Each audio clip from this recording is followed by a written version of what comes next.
Welcome back, Mishpakai. Welcome back, Kingdom Builders. All right, road trippers. That's right. Akeem and Akatim, brothers and sisters, mothers, fathers, aunties, and uncles, grandmas and grandpas, everybody in the house, shalom, shalom. Peace and blessings to each and every single one of you, your homes, your dwelling places, your children, your loved ones, your friends, and your pets. Hallelujah. Everybody in the house, man. All the fam. Understand me, bruh? That's right, man. You understand my love? You better. We're not playing games over here, man. This is Israelite strong, man. We Hebrews, man. Bloodline. That's right. So while that's heating up, we're going to go ahead and switch, man. We're not going to go silent on this one. Taking the suppressor off of this. We're about to go loud. Here, say, put the muzzle brake on this junk, huh? Anybody who's military or anybody who knows anything about this, you know what I'm doing. We're about to go loud. There we go. We'll put the suppressors away on this one. We'll lay them right down here. No suppression. So look, man. We're back here in the book of Enoch. Ooh, boy. We're back here in the book of Enoch. All right? Let me see this real quick. This is going to be chapter 81. Swap mag real quick. Ooh.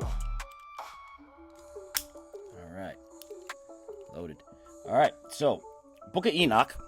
This is going to be chapter 81. And we're going to run straight through this, man, like water. All right? You with me? Hallelujah. Let's dip in. All praises to the Most High. Abba Yahweh. Abba na Yahweh, right? All praises to Yahweh. Glory to Yahweh Shai. Honors to the Ruach HaKodesh. And my love and my respect goes out to each and every single one of you, Kingdom Builders. That's right, man. That is right. I love you. So, no further ado. You got a few moments if you want to get your scrolls out and follow along with me. Hold on. Oh, man. Blue dust everywhere, but hey, had to get the incense right. So, no further ado, chapter 81. Let's begin, family. All right, let's go.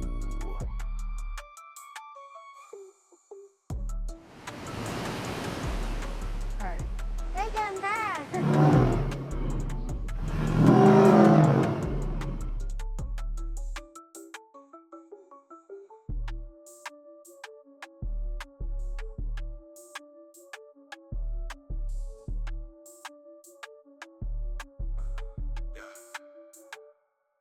All right, chapter 81, and it reads, And he said unto me, Observe, Enoch, these heavenly tablets, and read what is written thereon, and mark every individual fact. And I observed the heavenly tablets, and read everything which was written thereon, and understood everything, and read the book of all the deeds of mankind, and of all the children of flesh that will be upon the earth, to the remotest generations.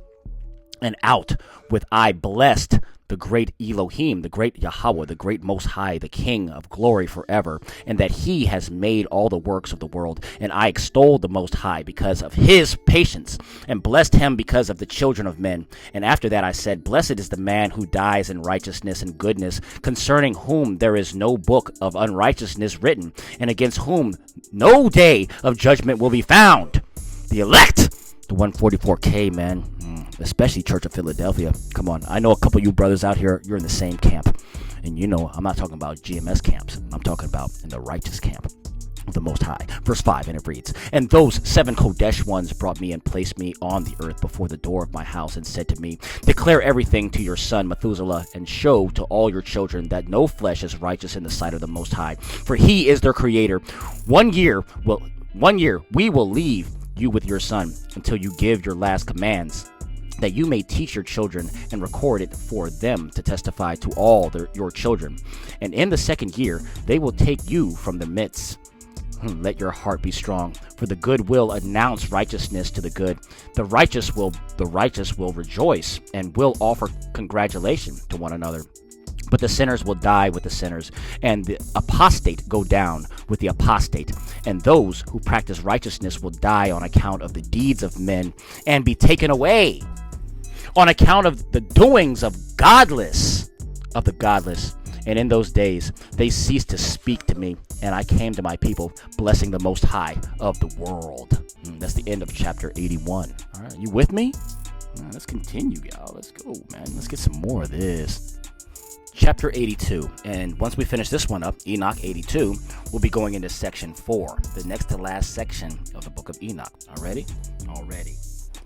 Chapter 82, and it reads, And now, my son Methuselah, all these things I am recounting to you and writing down for you, and I have revealed to you everything and given you books concerning all these. So preserve, my son Methuselah, the books from your father's hand, and see that you deliver them to the generations of the world. I have given wisdom to you and to your children, and your children that will be to you, that they may give it to their children for generations, this wisdom, namely, that passes their thought. And those who understand it will not sleep, but will listen with their ear, that they may learn this wisdom, and it will please those that eat thereof better than good food. Blessed are who? All, not just some, all of the righteous blessed are all of those who walk in the way of righteousness and sin not as the sinners. In the reckoning of all their days in which the sun traverses the heavens, entering into and departing from the portals, for 30 days with the heads of thousands in the order of the stars together, with the four which are intercalated, Salake, which divide the 4 portions of the year, which lead them and enter with them 4 days.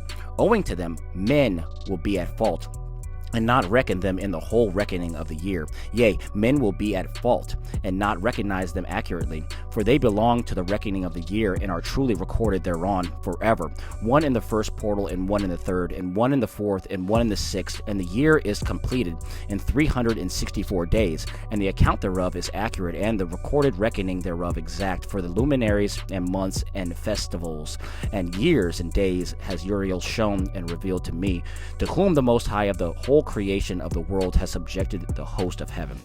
He's the leader. Uriel is the boss, bro. They're talking about Uriel. He's even top of like Raphael, Michael, and Phineas, right? And he has power over night and day in the heaven to cause the light to give light to men, sun, moon, and stars, and all the powers of the heaven which revolve in their circular chariots. And these are the orders of the stars.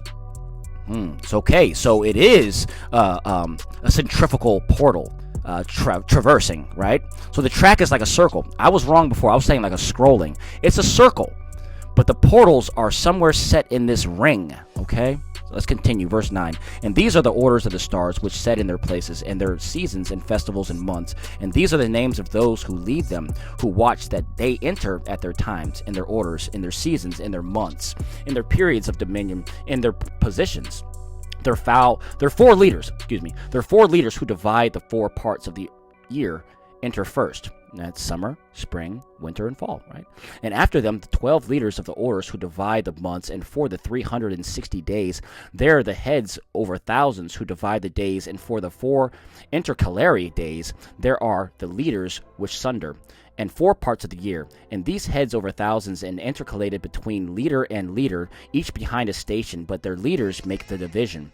And these are the names of their leaders who divide the 4 parts of the year, which are ordained: Milkael, Helamelech, and Melejal, and Narel.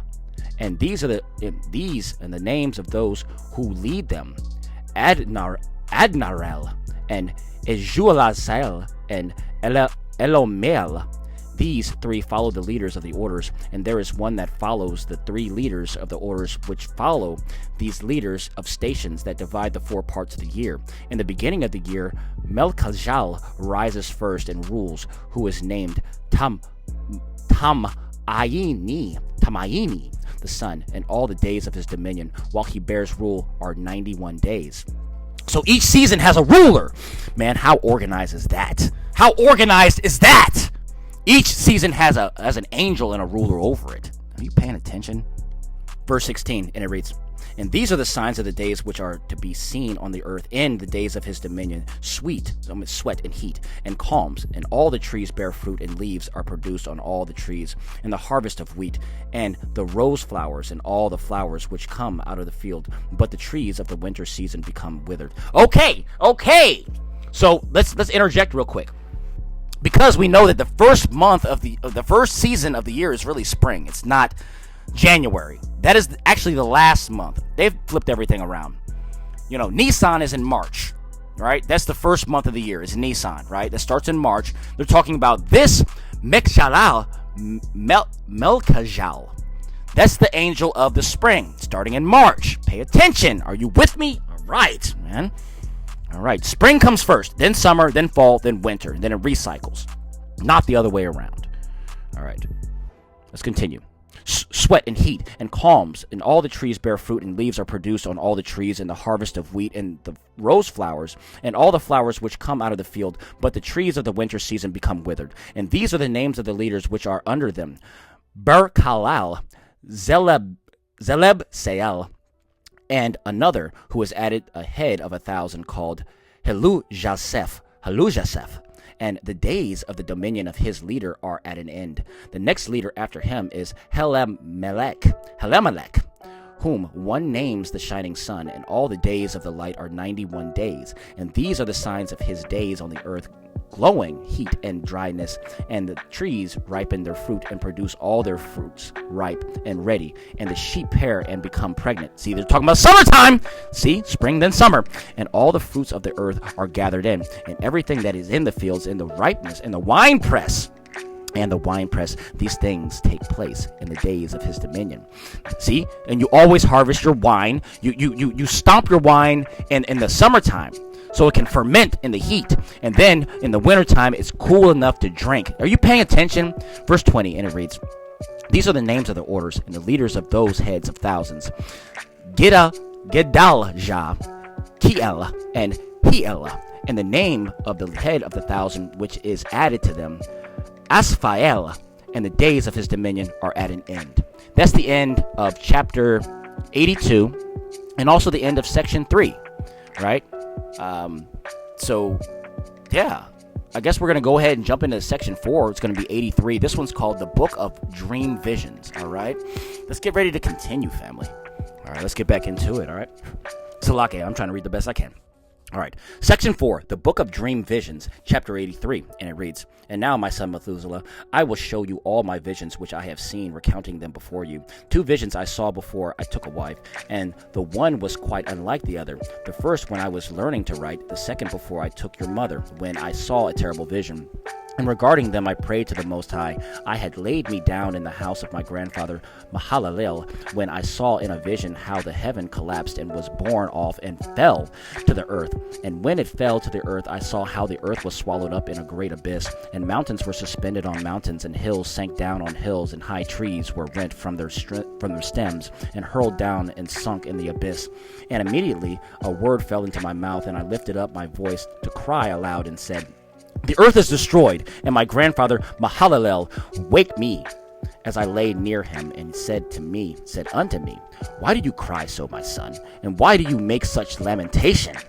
And I recounted to him the whole vision which I had seen. And he said to me, a terrible thing have you seen, my son, and a grave moment is your dream vision. As to the secrets of all the sin of the earth, it must sink into the abyss and be destroyed with a great destruction. And now, my son, arise and make petition to the Most High of glory, since you are a believer, that a remnant may remain on the earth, and that he may not destroy the whole earth. My son, from heaven all this will come upon the earth, and upon the earth there will be a great destruction. After that I arose and prayed and implored and sought and wrote down my prayer for the generations of the world, and I will show everything to you, my son Methuselah. And when I had gone out below and seen the heaven, and the sun rising in the east, and the moon setting in the west, and a few stars, and the whole earth, and everything as he had known it in the beginning, then I blessed the Most High of judgment and extolled him, because he had made the sun to go down from the windows of the east. And he ascended and rose on the face of the heaven, and set out and kept traversing the path shown unto him. That's the end of chapter 83. Hallelujah. You want some more? Let's go, bruh. Let's go, man. Let's go, fam. All right, man, that incense cooking, bro. Let's get some more of this. All right, let's go, man. Enoch, chapter 84. And it reads, and I lifted up my hands in righteousness, and blessed the Kodesh and Great One, and spoke with the breath of my mouth, and with the tongue of flesh, which Yahweh had made for the children of the flesh of men, that they should speak therewith. And he gave them breath and a tongue and a mouth, that they should speak therewith. Blessed be you, O Yahweh, King great and mighty in your greatness, Yahweh, Elohim, O most high of the whole creation of the heaven, King of kings and Elohim of the whole world. And your power and kingship and greatness abide forever and ever, and throughout all generations your dominion and all your heavens are your throne forever. And the whole earth your footstool forever and ever. For you have made and you rule all things, and nothing is too hard for you. Your wisdom departs not from the place of your throne, nor turns away from your presence. And you know and see and hear everything, and there is nothing hidden from you, for you see everything. And now the angels of your heaven are guilty of trespass, and upon the flesh of men abides your wrath until the great day of judgment. And now, O Yahweh, and Elohim, most high and great King, I implore you to fulfill my prayer, to leave me a posterity on earth, and not destroy all the flesh of man, and make the earth without inhabitant, so that there should be an eternal destruction. And now, my Adonai, destroy from the earth the flesh which has aroused your wrath, but the flesh of righteousness and uprightness establish as a plant of the eternal seed, and hide not your face from the prayer of your servant, O Adonai, O Yahweh. That's the end of chapter 84. All right, hallelujah, bro. That's right. All right, chapter 85. Let's get it, man. 85, and it reads, And after this I saw another dream, and I will show the whole dream to you, my son. And Enoch lifted up his voice and spoke to his son Methuselah. To you, my son, I will speak, hear my words, and incline your ear to the dream vision of your father. Before I took your mother Edna, I saw in a vision on my bed, and behold, a bull came out of the earth, and that bull was white. And after it came out a heifer, and along with this latter came out two bulls, one of them black and the other red. And that black bull gored the red one and pursued him over the earth. And immediately I could no longer see that red bull. But that black bull grew, and that heifer went with him. And I saw that many oxen proceeded from him, which resembled and followed him. And that cow, that first one, went from the presence of that first bull in order to seek that red one, but found him not, and lamented with a great lamentation over him, and sought him. And I looked unto the first bull, till that first bull came to her, and quieted her. And from that time onward she cried no more. And after that she bore another white bull, and after him she bore many bulls and black cows. And I saw in my sleep, I saw in my sleep that white bull likewise grow and become a great white bull. And from him proceeded many white bulls, and they resembled him. And they began to beget many white bulls, which resembled them, one following the other, even many. That's the end of chapter 85. That sounds deep. You want to break that down? All right, let's continue, though. Let's read. Yeah. Sometimes the Bible will interpret itself, right? Precept upon precept, line upon line, right? Chapter 86, let's go. What does it say? What does it say? Well, it says, chapter 86, and it reads, And again I saw with mine eyes as I slept, and I saw the heaven above, and behold, a star fell from heaven, and it arose and eat and pastured among those oxen. And after that I saw the large and the black oxen, and behold, they all changed their stalls and pastures and their cattle, and began to live with each other. And again I saw in the vision, and looked toward the heaven, and behold, I saw many stars descend and cast themselves down from heaven to that first star. And they became bulls among those cattle, and pastured with them among them. And I looked at them and saw, and behold, they all let out their privy members like horses, and began to cover the cows of the oxen. And they all became pregnant, and bare elephants, camels, and asses. And all the oxen feared them, and were affrighted at them, and began to bite with their teeth, and to devour, and to gore with their horns. And they began moreover to devour those oxen. And behold, all the children of the earth began to tremble and quake before them, and to flee from them. That's the end of chapter 86. Hallelujah. That's right. Chapter 87, and it reads, And again I saw how they began to gore each other and to devour each other, and the earth began to cry aloud. And I raised mine eyes again to heaven, and I saw in the vision, and behold, there came out of heaven beings who were like white men, and 4 went out from that place, and 3 with them. And those 3 that had last come out grasped me by my hand, and took me up away from the generations of the earth, and raised me up to a lofty place, and showed me a tower raised high above the earth, and all the hills were lower. And one said unto me, Remain here until you see everything that befalls those elephants, camels, and asses, and the stars, and the oxen, and all of them. So you understand, they're talking about people. They're not talking about actual animals. They're talking about classes and types of people, right? Classifications of people. That's what they're talking about. The elephants, the camels, the asses, the stars, the oxen. Those are people. Those are not actual things. They're not actually what it sounds like, right? Okay, reference this. Chapter 88, let's continue, and it reads, And I saw one of those four who had come out first, and he seized that first star, which had fallen from the heaven, and bound it hand and foot, and cast it into the abyss. Talking about angels, right? Stars are angels. Now, that abyss was narrow and deep, and horrible and dark. And one of them drew a sword, and gave it to those elephants, and camels, and asses. Then they began to smite each other, and the whole earth quaked because of them.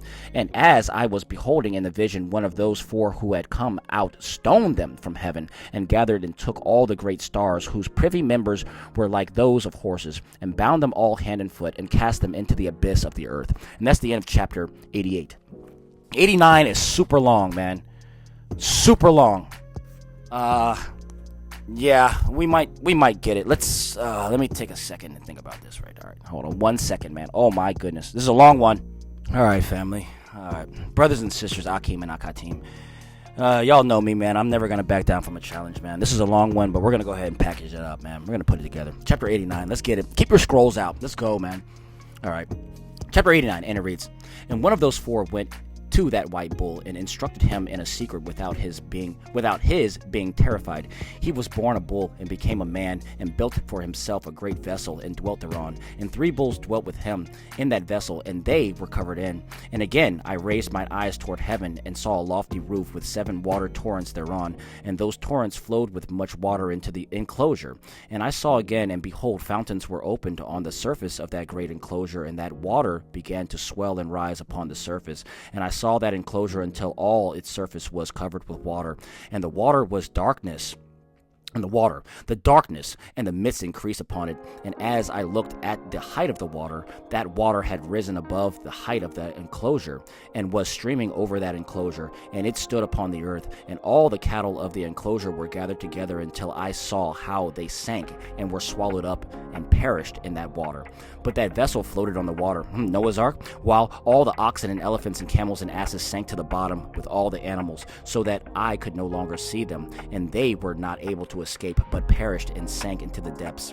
And again I saw in the vision until those water torrents were removed from that high roof, and the chasms of the earth were leveled up, and other abysses were opened, right, so the water could disperse, right? Then the water began to run down into these until the earth became visible, but that vessel settled on the earth, and the darkness retired, and light appeared. But that white bull which had become a man came out of that vessel, Noah, and the 3 bulls with him, his sons, right? Ham, Shem, and Japheth. Are you paying attention?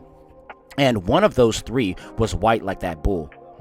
One was just like Noah. That was Shem. That's us, man. Pure and clean. Shem, right? The fathers of Abraham, Isaac, and Yaakov. Are you paying attention? And one of those 3 was white like that bull. Because, right, Ham, those are the African nation, and Japheth, man, those are the Ashkenazis. They got nothing to do with us. Nothing to do with Abraham. So one of them was white like that bull. And one of them was red as blood, and one black. So the one black, of course, is Ham. The one red, of course, is Japheth. Are you paying attention? And that white bull departed from them, that's Shem. And they began to bring out beasts of the field and birds, so that there arose different genera. Lions, tigers, wolves, dogs, hyenas, wild boars, foxes, squirrels, swine, falcons, vultures, kites, eagles, and ravens. And among them was born a white bull, and they began to bite one another. But that white bull, which was born among them, begat a wild ass, and a white bull. So that was Jacob, right? That white bull, he begat a wild ass, which was Esau, and a white bull, another white bull. Isaac began, right? Esau and Jacob. So Jacob was that other white bull, and Esau was the wild ass with it. And the wild ass multiplied. But that bull, which was born from him, begat a black wild bear, and a white sheep. And the former begat many boars, and that sheep begat 12 sheep. Oh, that 12 sheep! Oh my goodness. So you know who those 12 sheep are, right? 12 tribes. And when those 12 sheep had grown, they gave up one of them to the asses. And those asses again gave up that sheep to the wolves. And that sheep grew up among the wolves. And the Most High brought the 11 sheep to live, right? So, talking about the 12 brothers, and how 11 gave up Joseph, right? They gave him up. They sold him into slavery, right? Remember the 12 and the coat of many colors? That's what it's talking about.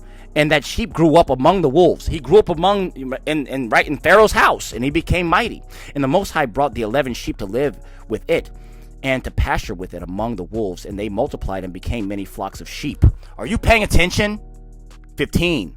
And the wolves began to fear them, and they oppressed them until they destroyed their little ones, and they cast their young into the river of much water. But those sheep began to cry aloud on account of their little ones, and to complain unto their Most High, unto their Elohim. And a sheep which had been saved from the wolves fled and escaped to the wild asses. And I saw the sheep how they lamented and cried, and besought their Elohim with all their might, until the Most High of the sheep descended at the voice of the sheep from a lofty abode, and came to them and pastured them.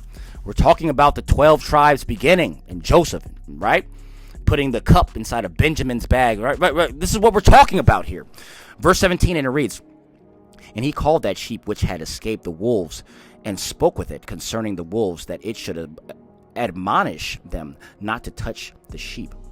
And the sheep went to the wolves according to the word of the Most High, and another sheep met it and went with it. And the two went and entered together into the assembly of those wolves, and spoke with them, and admonished them not to touch the sheep from now on. And immediately I saw the wolves, and how they oppressed the sheep exceedingly with all their power. And the sheep cried aloud.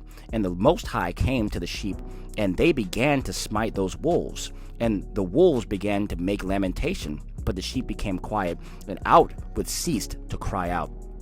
And I saw the sheep until they departed from among the wolves, but the eyes of the wolves were blinded. And those wolves departed in pursuit of the sheep with all their power.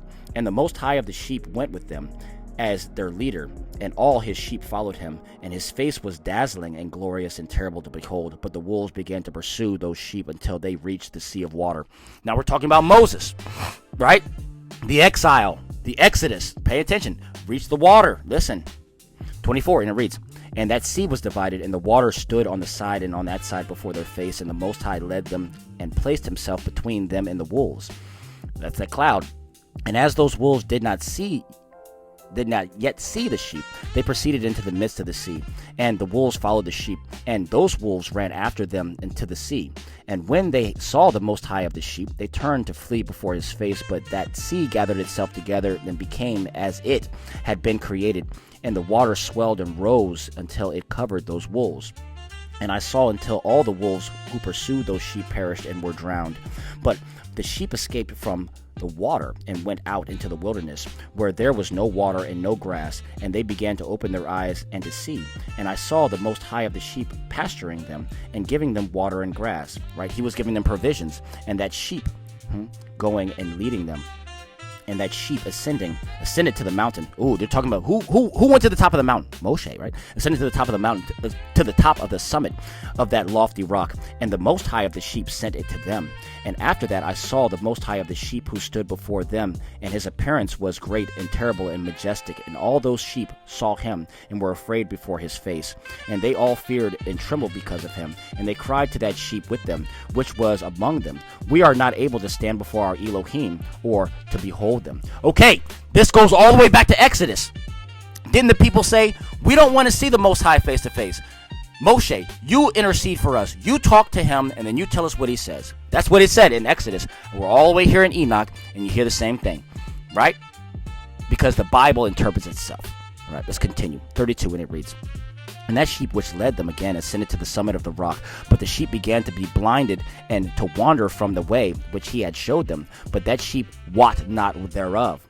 And the Most High of the sheep was wrathful exceedingly against them. And that sheep discovered it, and went down from the summit of the rock, and came to the sheep, and found the greatest part of them blinded and fallen away, worshipping idols, that golden calf, right?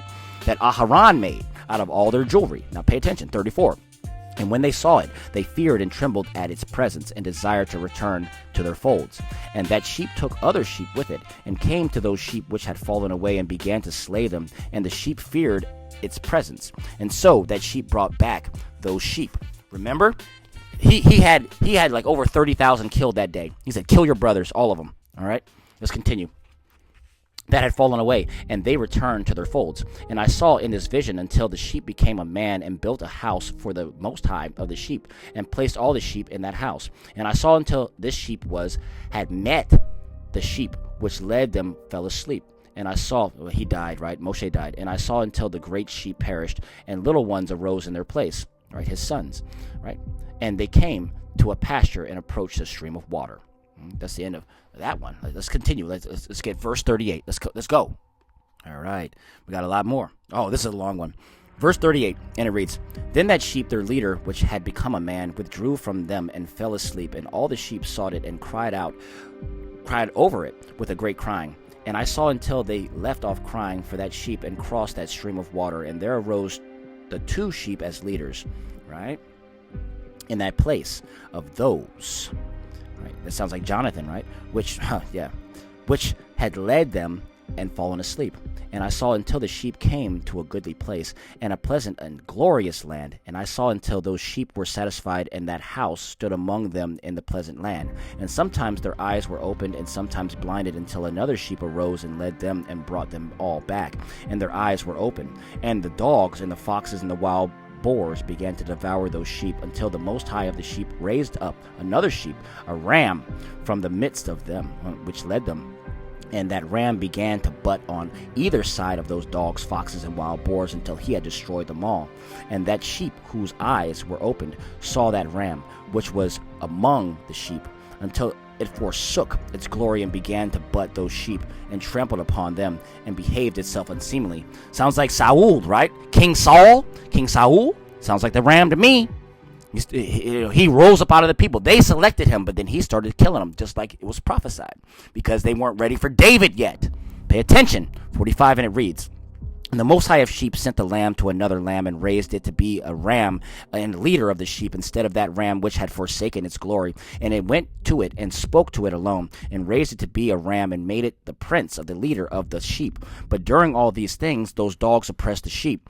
And the first ram pursued that second ram, right? That was Saul trying to chase David, right? And that second ram arose and fled before it. That's when he went into exile. And I saw until those dogs pulled down the first ram.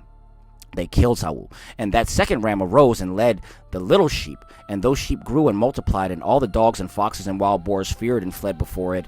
Those are the heathen, right? The Gentiles. And that ram butted and killed the wild beasts, and those wild beasts had no longer any power among the sheep, and robbed them no more of all. Because David killed everybody, bro. He was that Naga. 49, and it reads, And that ram begat many sheep and fell asleep, and a little sheep became ram in its stead, right? And became prince and leader of those sheep. That's Solomon. And that house became great and broad, and it was built for those sheep. And a tower lofty and great was built on the house of the Most High of the sheep. Right? That's Solomon's temple. Pay attention. And that house was low, but the tower was elevated and lofty, and the Most High of the sheep stood on that tower, and they offered a full table before him. Are you paying attention? And again I saw those sheep that they again erred, and went many ways, and forsook that house of that house. And the Most High of the sheep called some from among the sheep, and sent them to the sheep. But the sheep began to slay them, and one of them was saved and was not slain. And it sped away and cried aloud over the sheep, and they sought to slay it. But the Most High of the sheep saved it from the sheep, and brought it up to me, and caused it to dwell there. And many other sheep he sent to those sheep, to testify unto them, and lament over them. And after that I saw that when they forsook the house of the Most High and his tower, they fell away entirely, and their eyes were blinded. And I saw the Most High of the sheep, how he wrought much slaughter among them in their herds, until those sheep invited the slaughter, and betrayed his place. And he gave them over into the hands of the lions and the tigers and the wolves and the hyenas, and into the hand of the foxes, and to all the wild beasts. And those wild beasts began to tear in pieces those sheep. And I saw that he forsook their house, and their tower, and gave them all into the hand of the lions, to tear and devour them into the hand of all the wild beasts. Right? Now we're talking about the different persecutions now. All right? 57, and reads, And I began to cry aloud with my power, and to appeal to the Most High of the sheep, and to represent to him, right, in regard to the sheep, that they were devoured by all the wild beasts. All the wild beasts. Verse 58, But he remained unmoved, though he saw it, and rejoiced that they were devoured and swallowed and robbed, and left them to be devoured in the hand of all the beasts. And he called 70 shepherds, and cast those sheep to them, that they might pasture them. And he spoke to the shepherds and their companions, Let each individual of you pasture the sheep from now on, and do everything that I will command you to do. And I will deliver them over unto you duly numbered, and tell you which of them are to be destroyed, and them destroy you. And he gave over unto them those sheep, And he called another and spoke unto them, Observe and mark everything that the shepherds will do to those sheep, for they will destroy more of them than I have commanded them. Oh boy. 62, and it reads, verse 62, And every excess and the destruction which will be wrought through the shepherds record, namely how many they destroy according to my command, and how many according to their own caprice. Record against every individual shepherd all the destruction he effects, and read out before me by number how many they destroy and how many they deliver out over for destruction, that I may have this as a testimony against them, and know every deed of the shepherds. Right? Woe to them, that I may comprehend and see what they do, whether or not they abide by my command, which I have commanded them. But they will not know it. They will not know it, and you will not declare it to them. Don't tell them that I'm paying attention. Just let them do what they do. I'm watching. Nor admonish them, but only record against each individual all the destruction which the shepherd effect each in his name, and lay it all before me. And I saw until those shepherds pastured in their season, and they began to slay and to destroy more than they were bidden. And they delivered those sheep into the hand of the lions. And the lions and the tigers eat and devoured the greater part of those sheep, and the wild boars eat along with them. And they burnt that tower and demolished that house. And I became exceedingly sorrowful over that tower, because the house of the sheep was demolished. And afterwards I was unable to see if those sheep entered that house. And the shepherds and their associates delivered over those sheep to all the wild beasts to devour them, and each one of them that received in his time a definite number. It was written by the other in a book, how many each one of them destroyed of them. And each one slew and destroyed many more than was prescribed. And I began to weep and lament on account of those sheep. And so in the vision I saw that one who wrote, how he wrote down every one that was destroyed by those shepherds day by day, and carried up and laid down and showed actually the whole book to the Most High of the sheep, even everything that they had done, and all that each one of them had made away with, and all that they had given over to destruction. And the book was read before the Most High of sheep, and he took the book from his hand, and read it, and sealed it, and laid it down. And out with I saw how the shepherds pastured for 12 hours, and behold, 3 of those sheep turned back, and came and entered, and began to build up all that had fallen down, and that house. But the wild boars tried to hinder them, but they were not able. And they began again to build as before, and they reared up that tower, and it was named the High Tower. And they began again to place a table before the tower, but all the bread on it was polluted and not pure. And as touching all this, the eyes of those sheep were blinded, so that they saw not, and the eyes of their shepherds likewise, and they delivered them in large numbers to the shepherds for destruction, and they trampled the sheep with their feet and devoured them.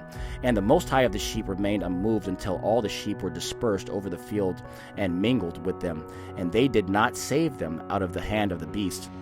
And this one who wrote the book carried it up, and showed it and read it before the Most High of the sheep, and implored him on the account, and besought him on their account, as he showed him all the doings of the shepherd, and gave testimony before him against all the shepherds. And he took the actual book and laid it down beside him and departed. That's the end of chapter 89. That was a long one! And we're gonna close that one out there, because if I read 90 is the same length, man. That's another 2.5 pages. Like, seriously, that's long. So anyway, we're gonna close that one out there. We're gonna pick up on the next one, starting on chapter 90. Okay. So I love y'all, man. Thanks for the read, man. Thanks for riding along. We'll go ahead and put our silencers back on. You know what I mean? We had to go loud right there, fam. We had to really put it in. All right. But anyway, I hope that y'all got something out of this. I really like talking about the luminaries, man, and all that stuff that it's hard to understand, right? Like the rotation of the ordinances and the cycles and all that stuff, man. It's so deep, right? It puts NASA to shame. I don't know what them niggas are talking about. You know what I'm saying? Talking about space and solar systems and galaxies and all that, man. They're smoking some wild stuff, bro. Some really wild stuff. And I'm sure that's not sanctioned by the Most High. Anyway, until we talk again, please be safe out there, family. Kiss somebody, hug somebody, do something outside of your comfort zone today for somebody else to make them smile, man. Uplift and build the kingdom of heaven, man. Kingdom builders, road trippers. Anyway, I'll see y'all soon, man. All praises to the Most High. All praises to Yahweh. love you.